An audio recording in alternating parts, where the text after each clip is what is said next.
la vie, papi Zoé Matogo, Yonakin, papi Nabari, Tolo la vie, c'est bien moi, Washington grand pays. Moukonzi, Tolo la vie, abonnez-vous, na Tolo la vie, chez papi Gene, Zoé Matogo, Yonakatiakini, Washington Nakatiamikili. Voilà, Tolo la vie quoi, tous les cas.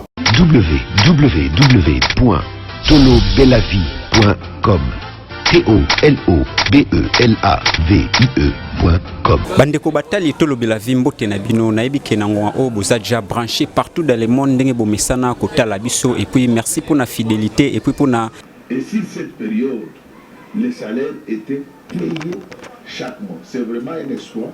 C'est pourquoi je crois qu'avec le président de la République, qui est d'ailleurs en alliance avec les laïstes, oui, je pense que ça serait un bon continuum.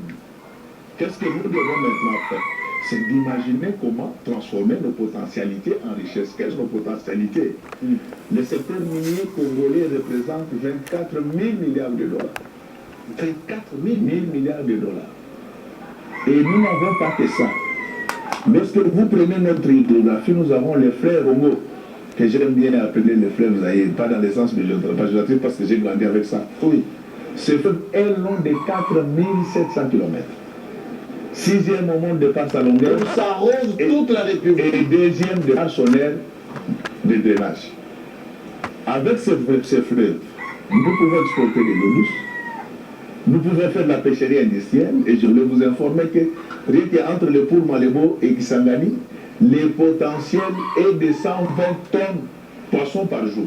120 tonnes. Et pour y arriver, il faut seulement acheter un chalutier. Et un chalutier coûte 500 000 $. À part le fleuve, non, je parle d'abord du fleuve lui-même. Oui. Avec le fleuve, nous pouvons faire de l'électricité. C'est ce qui fait que notre potentiel électrique est de 13%. Sur le plan mondial, nous pouvons... autant de barrages qu'on veut. Hein. Oui, par des devantures, nous avons ce courant, nous allons les vendre au Nigeria, nous allons les vendre en Afrique du Sud.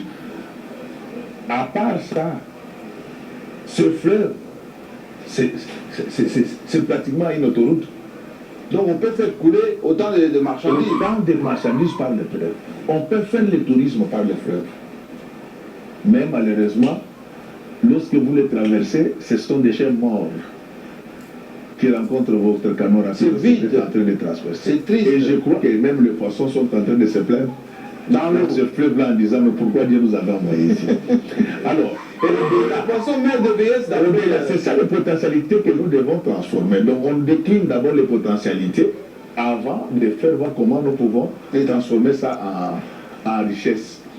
À part les fleuves, nous avons au moins 83 lacs dans ces pays, dont les plus poissonnés du monde. Mais avec ça, on continue à importer des chercheurs. Si. De Namibie, du Sénégal. Donc, il y a un problème.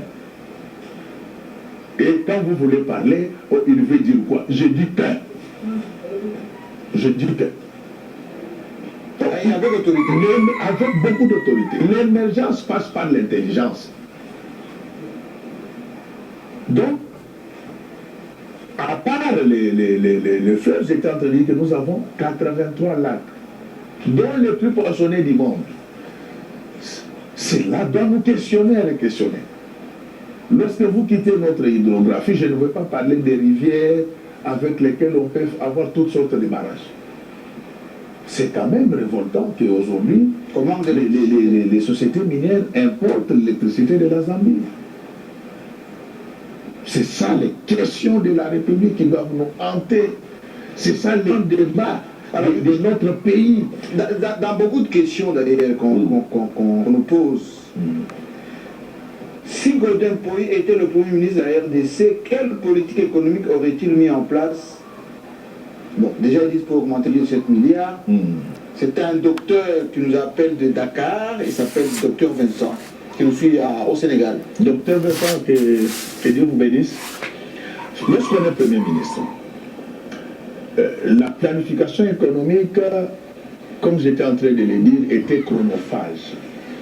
Il y a des actions qu'on pose à court, moyen et long terme. Donc, en réponse, pas tout de suite à faire des modélisations. À court terme, il est connu et reconnu dans ce pays que la grande barrière à la mobilisation accrue de recettes, elle est anthropologique. Oui, un langage plus clair. Donc, ce sont les hommes qui font défaut. Donc, l'homme congolais et l'handicap, une vision importante. La plupart des gens qui travaillent, pas tous bien sûr, la plupart des gens qui travaillent dans les services mobilisateurs de recettes, Oui, la tendance, c'est de prendre les biens de la République. de se servir. Et se servir, c'est ça notre malheur. Et même les gens que nous traquons là, nous ne les traquons pas parce qu'ils ont pris nos biens. Ils sont à la base de ces morts récurrentes qu'il y a à Mamayem, faute de médicaments. Nous allons les poursuivre jusqu'à leur dernier retranchement. Donc, si les routes sont abîmées dans ce pays, c'est notamment à cause de ces gens-là. Bref, je voulais dire au docteur Vincent, Oui, que la mobilisation accrue des recettes passe par l'application de la théorie de la chicotte et de la carotte. Donc, c'est-à-dire que lorsque vous arrivez Premier ministre, la première des choses, il faut faire comme Florent Ibégué. c'est-à-dire Cherchez le meilleur. le meilleur économiste. Vous voyez dans nos régies financières, Oui. dans les sociétés commerciales, Oui. vous mettez les gens comme les Rougus à partout. Oui, Nous avec le délai, il a monté ça. l'année prochaine, nous n'allons pas avoir moins de 15 milliards de dollars. L'année prochaine déjà. Vous comprenez? Oui. C'est-à-dire le problème, pendant que les gens souffrent là, il y a des gens qui croient qu'ils peuvent tout se permettre, prendre l'argent de l'État, pendant que les parents souffrent, les policiers souffrent, les militaires souffrent. Donc la première des choses, c'est de savoir qui mettre à la tête d'une régie financière, d'une société commerciale. Depuis la réforme du portefeuille 17 juillet 2008, ce pays a 20 sociétés commerciales, 20 établissements publics et 5 services publics. Alors, lorsque vous mettez de l'ordre de ce côté-là, vous procédez d'abord de manière empirique. Le docteur Vincent qui est au Sénégal, il le sait. Oui. Lorsque vous êtes au Sénégal, les ratios recettes fiscales PIB est de 25%. 25%. C'est-à-dire que, au bas mot, lorsque vous êtes Premier ministre dans un État, les recettes fiscales que vous pouvez attendre par rapport à votre pays, lorsque nous sommes à l'espace OCDE, la moyenne de ces ratios est de 33%, mais il y a les États comme la France qui vont jusqu'à 47%.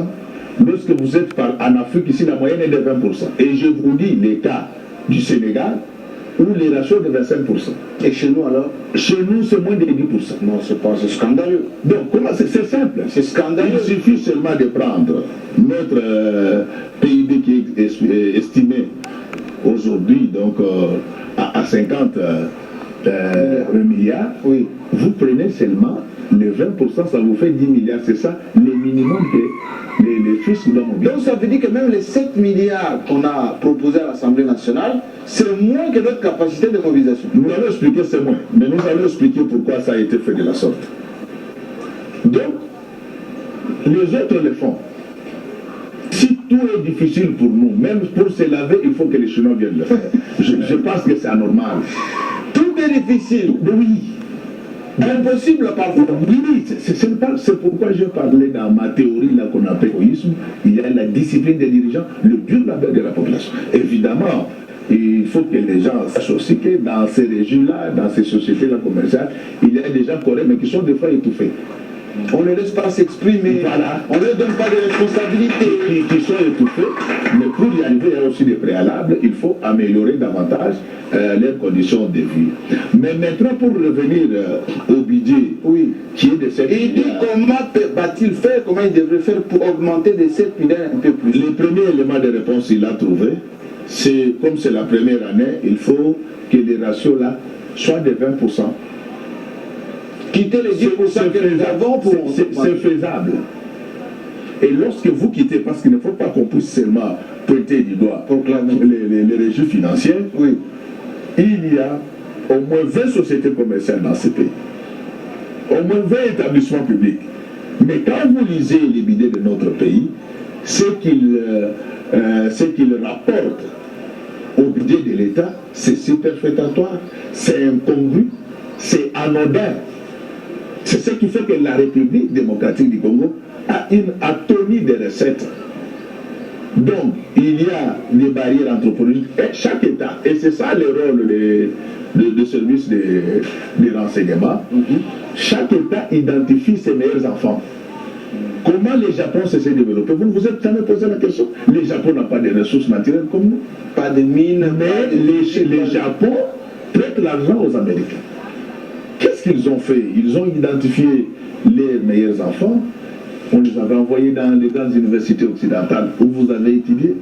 Ces enfants sont rentrés avec les savoirs. Et je voudrais rappeler ici que les savoirs n'a de sens que lorsqu'ils débouchent sur la théologie du savoir, à savoir les savoir-être, les savoir-faire et les savoir-vivre. Oh. Alors, c'est bien dit ça. Alors maintenant, donc il faudra que dans ces pays, qu'on puisse identifier filière par filière les meilleurs. Comment on découvre les meilleurs? C'est par rapport à l'université fréquentée. C'est par rapport aux envies éclairées qu'on a émises par le passé. C'est par rapport à la qualité de la production intellectuelle. C'est par rapport aussi à la compétence professionnelle. Parce que j'étais en train de vous dire que le professeur est à la fois intellectuel expert. Donc, lorsque vous identifiez ces personnes-là qui constituent le capital humain au sens de Gary Becker, cet économiste américain prix Nobel de l'économie qui disait le capital humain, c'est celui qui a fait des études exigeantes, qui est en bonne santé, qui a suffisamment d'études. Donc, vous prenez ces gens-là, vous les mettez, vous les responsabilisez au niveau des régies, au niveau des sociétés commerciales, au niveau des établissements publics, au niveau des services publics, c'est possible d'avoisiner les cas comme le professeur Luzolo Bambi l'avait dit. Maintenant, je vais expliquer. Oui. Parce que je vois il y a quand même une sorte d'acharnement. Nous ne voulons plus d'un budget de 7 milliards. Oui. Et ceux qui disent là, oui, ils ont exercé les mêmes fonctions par le passé. Pourquoi ils n'avaient pas présenté plus mieux que ça? Mais oui, ils ont été arrivés, ils proposent 7 milliards. Ça, là, c'est faible. C'est de la récupération politicienne. Lisez l'histoire budgétaire de ce pays. On n'a jamais eu un budget de plus de 10 milliards de dollars. Je n'encourage pas le Premier ministre, mais il faut dire les choses telles qu'elles sont. Faut pas, parce que ces gens-là qui parlent, et quand ils étaient là, c'était pire. Donc, depuis que le Congo est Congo, la seule fois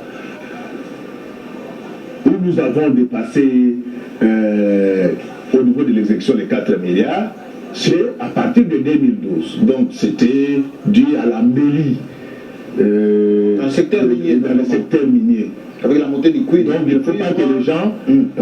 Qu'est-ce qui se passe pour le moment? Oui. La guerre commerciale entre les États-Unis et la Chine a des répercussions négatives sur les finances publiques de la RDC. J'explique, je ne justifie pas la modicité. Je vais donner des propositions par la suite. Les grands partenaires commerciaux de la RDC, en tant que regroupement économique, c'est d'abord l'Union européenne. Mais d'État en État, c'est la Chine qui est le plus grand partenaire de la RDC. La Chine vous contrôle les 8% des importations mondiales, 12% des exportations mondiales, et elle achète à elle seule entre 40 et 50% des matières premières qui sont vendues sur la place internationale. Mais la Chine a des problèmes depuis la guerre commerciale a constaté, parce que cette guerre a commencé tout simplement à la suite du déficit constaté par le président Trump dans ses transactions commerciales avec la Chine. Ce déficit avait atteint le seuil de 420 milliards de dollars. Alors, comme la Chine ne sait plus vendre comme par le passé, il y a maintenant un problème au niveau de l'économie chinoise. Donc la Chine achète suffisamment de matériel lorsqu'elle vend davantage. Maintenant que le marché s'est rétréci, il y a la tonne de la demande sur la place. Vous aurez remarqué qu'en décembre 2018, le cobalt était à 55 000, mais il est tombé jusqu'à moins de 30 000. Les gens parlent de quoi? Lorsqu'on fait les budgets de l'État, il y a les cadrages qui tiennent compte des aspects nationaux et des aspects internationaux. Et les aspects qui comptent, ce sont les aspects de vos grands partenaires. Donc, il y a un problème, c'est que depuis que ce pays a commencé, personne n'a jamais mobilisé 10 milliards de dollars. Je n'encourage pas les budgets, les 7 milliards, mais j'explique pourquoi on est là. C'est que les gens doivent savoir que le budget de l'État est un conflit entre l'économie et le management. Et pour ceux qui connaissent le management public, il y a des fonctions séquentielles en management public. Et la première, c'est la planification. Donc le budget fait partie de la planification. La planification économique a toujours été minimaliste. Lorsque j'élabore un budget de 7 milliards, il s'agit de valeurs planchées. Au niveau de l'exécution, c'est sûr qu'avec un peu de stratégie, on peut faire plus. C'est-à-dire qu'ils l'ont minoré. Non, il n'a pas minoré. Non, c'est une manière prudente. C'est ça la prudence économique.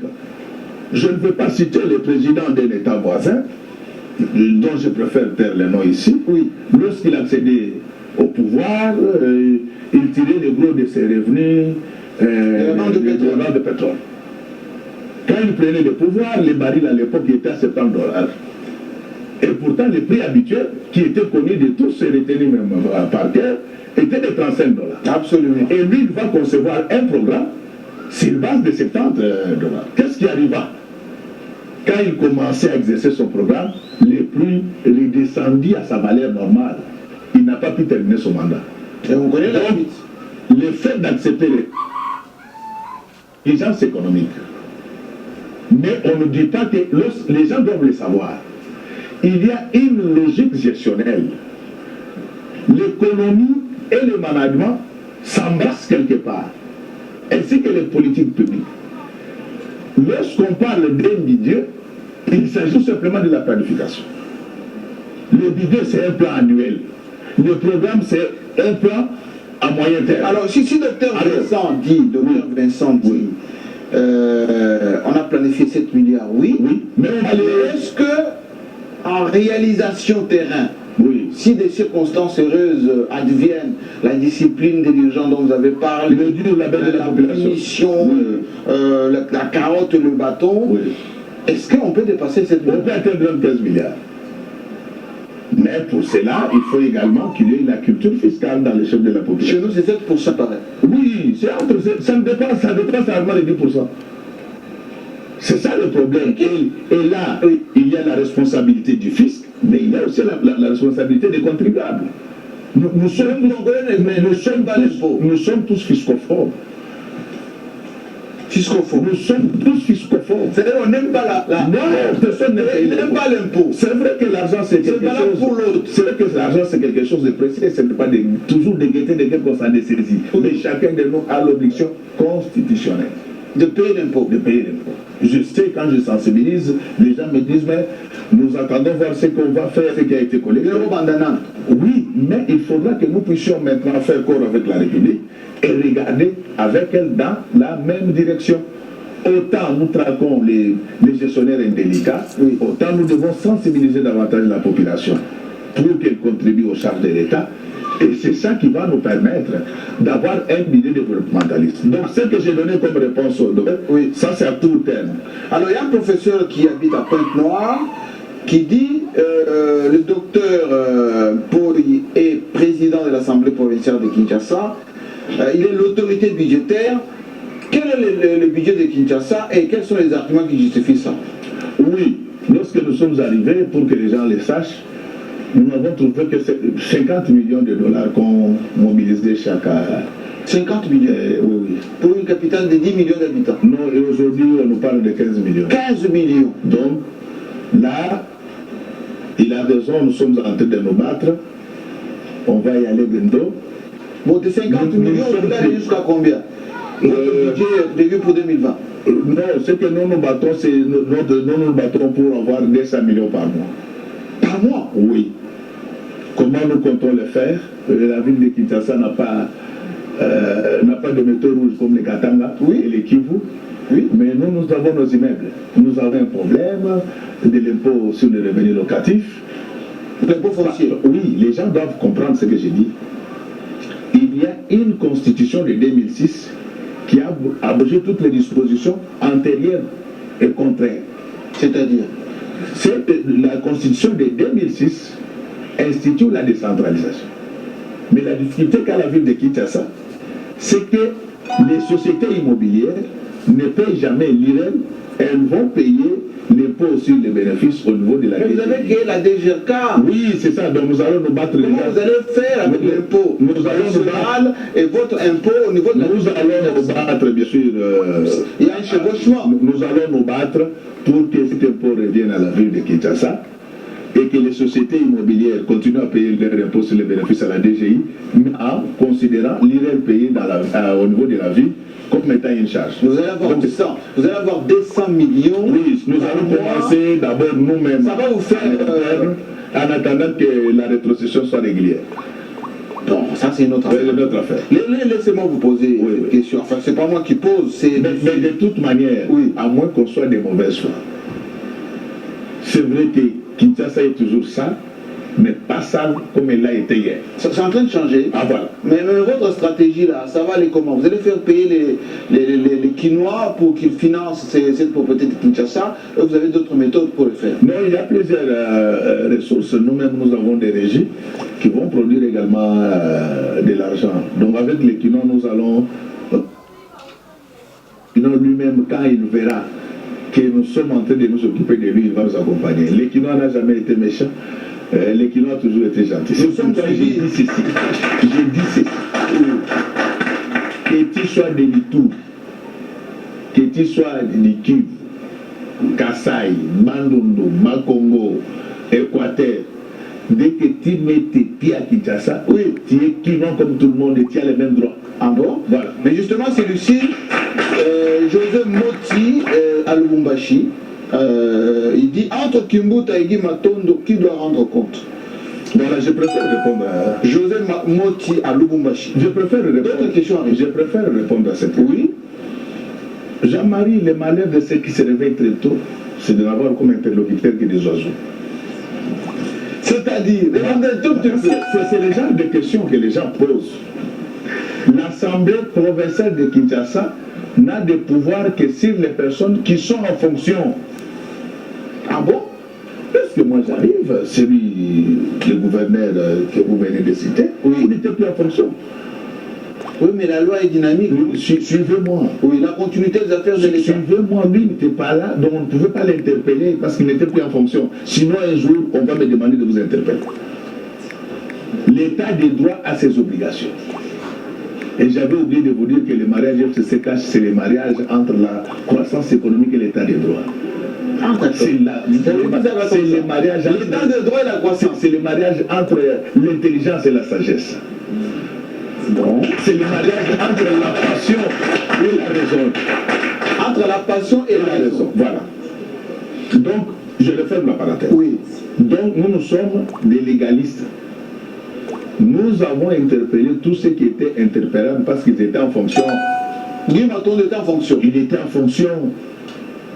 Maintenant, pour le reste, il y a une équipe qui audite tous les services de la ville. Et ça se fait ça, ça continue jusqu'à ce jour, on n'a rien oublié. Donc, si par malheur, votre nom va se retrouver sur la liste. Ah, je l'ai jamais géré. Vous l'avez jamais géré. Non. Moi, je suis arrivé sans on a Daniel. Merci beaucoup. On a Daniel. L'autre question, oui. Parce qu'on nous a dit... Donc il faut dire à notre ami... Oui, entre Guy Matondo et Kimbuta. Donc vous attendez, l'audit continue. L'audit continue, tout celui qui sera sur la liste des prédateurs, Orlando Daniel. Orlando Daniel. Alors donc je ne le fais pas, parce que beaucoup de gens posent ces questions-là. Oui. Et le drame chez nous, c'est que au lieu de faire comme notre compatriote du Katanga, qui pose la question, non, les autres, enfin, ce pays, je ne sais pas là où nous allons. Ce sont ceux qui ne connaissent pas, qui condamnent ceux qui connaissent un peu. Ce que vous ne connaissez pas, cela ne veut pas dire que ça n'existe pas. Alors justement, il y a un collectif des étudiants de l'université de Kinshasa qui pose cette question. Pourquoi le président Poi refuse de payer les arriérés de ceux qui ont travaillé avec Kimbuta? Très bonne question. La première précision, c'est que tous ceux qui réclamaient les arriérés étaient déjà payés. Ils étaient venus pour voler. Oh, c'est-à-dire, Donc, je vais être payé 2 fois. ils sont rentrés. Ces gens-là étaient déjà payés depuis 2011. Comme ils sont habités par le mal, ils étaient rentrés pour chercher à se faire encore payer. Et vous avez détecté ça. On a détecté ça. On a bloqué l'argent, on a retourné sa retraite de vie. Je vous ai dit que Moïse Alingamuto a torché. Donc, ce Moutoza ma torche, oui, bien. Ce va monter à qui? Et c'est le groupe là de ces prédateurs, oui, ce sont eux qui. Ils appellent, ils vous disent qu'ils sont des délinquants, mais si vous rappelez ce numéro-là, Oui. il n'y a pas de étudiants là. Oh. C'est eux-mêmes, ils ont créé un réseau avec quelques alliés qu'ils ont recrutés dans les médias, mais leurs alliés ne sont pas nombreux. Je remercie la presse qui m'accompagne devant le président. Je vous remercie, transmettez mes remerciements à toute la presse. Merci beaucoup. Ils ont recruté quelques abîmés, mais la machine ne tourne pas. Si vous rappelez à ces numéros-là, Oui. ça ne vient pas de l'uniquité. Je peux vous dire ceci. Aujourd'hui, les priorités de l'Assemblée provinciale de Kinshasa, c'est que vous êtes autorité militaire, naturellement. Vous avez quelle priorité? On a parlé de Kingo Peto, mais là vous parlez de bonne gouvernance. Est-ce que vous parlez aussi de programmes de restructuration de cette ville? Parce qu'il y a l'infrastructure qui laisse à désirer, des marchés qui pullulent partout. C'est quoi les priorités? Vous allez commencer par où? Au niveau de l'Assemblée, vous allez légiférer sur quoi? Non, d'abord non au niveau de l'Assemblée, parce que je suis surpris, je suis émerveillé lorsque j'apprends certains collègues dire que les développements du Congo, ce n'est pas l'affaire du député, mais le député vient faire quoi? Mais c'est vous, hein, c'est vous. C'est Le contrôle de l'exécutif, c'est vous. Voilà, et en management, le contrôle, c'est la dernière brique qui ne doit jamais sauter. Nous échangeons d'abord le gouvernement provincial, c'est notre gouvernement parce que c'est l'émanation de l'Assemblée provinciale. La plupart des ministres, ce sont nos collègues députés, ils connaissent la vision de l'APK parce que l'APK c'est tout un esprit. Quand nous sommes dans cet hémicycle-là, il n'y a ni FCC, ni Cache, ni Lamouka. Nous sommes d'abord des Quinois et Quinois. C'est ce que j'aime. Il n'y a pas d'obédience là-bas. C'est ce que j'aime de la part de mes collègues députés. Vous avez pensé à zoner pareil. Nous avons une vision, c'est de nettoyer cette ville et de précipiter son développement. Les projets que nous avons, quand je dis nous, c'est-à-dire moi, l'Assemblée provinciale et le gouvernement, Oui. nous devons vous donner la corniche de Kinshasa. Qui n'est jamais là. Donc les gens qui ont construit cette ville, c'est du jamais vu. On construit une ville qui tourne le dos au fleuve, c'est du jamais vu. Vous avez fait le tour du monde. C'est anormal. Nous réfléchissons pour qu'on ait des beaux bâtiments le long du fleuve là, mais qui regardent le fleuve. Mais ça coûte de l'argent, ça. Ah, vous verrez. Donc, avec le soutien de l'autorité morale du président de la République, vous allez voir, on va faire des routes partout ici. Déjà, pour le mois de janvier, on va agrandir l'avenue de l'université. Ah, l'avenue de l'université, il est bétonné. On va agrandir encore. Donc, on a des projets parce que si nous ne faisons rien, si nous laissons ces gens prendre l'argent de l'État, comme ils faisaient, un jour nous allons nous réveiller, il n'y a pas de route, il n'y a pas d'hôpitaux, il n'y a pas d'école. Et vous avez été président de l'Assemblée provinciale. Oui. Et pourquoi faire? Non, mais c'est pourquoi on est là, on est déterminé. Donc on ne le fait pas de manière ostentatoire. Ceux qui me connaissent, ils ne sont pas surpris. Ils savent que monsieur se comporte de la sorte. Donc nous avons des projets, vous verrez des métros ici. À Kinshasa. À Kinshasa, c'est pour bientôt. Alors, nous allons tout faire pour réhabiliter les quartiers industriels. Donc, Qui étaient limités, oui, mais on on va chercher à repousser cela très loin de la ville. C'est déjà maritime. Pour que les Quinoises et Quinois aient du travail, Oui. il y aura des sociétés de montage de véhicules. C'est cette ville. Comment on peut gérer une ville, un État, on a une vision? Il n'y a pas de Donc tout ce qu'on sait, c'est venir voler et prendre du monsieur le soir à Matomi. Merci beaucoup. Non, non. On termine cette émission. On va vous suivre, Godin Poé. Hein? On doit vous suivre de très près. Bon, il faut que les gens comprennent que là, c'était la chaleur de la commune. Oui, on a bien compris. On a bien compris. Ça, c'est la mission. Donc, Vous avez besoin de la station. Sasa. Tolo de la vie, papi gen, zoé matobo, Yonakini, Papigani na Paris, Tolo Belavi, c'est bien moi, Washington, grand pays. Moukonzi, Tolo Belavi, abonnez-vous, na Tolo Belavi, chez Papigani, Zoé Matogo, Yonakatakini, Washington, Nakatamikili. Voilà, Tolo Belavi quoi, tous les gars. www.tolobelavie.com TOLOBELAVIE.com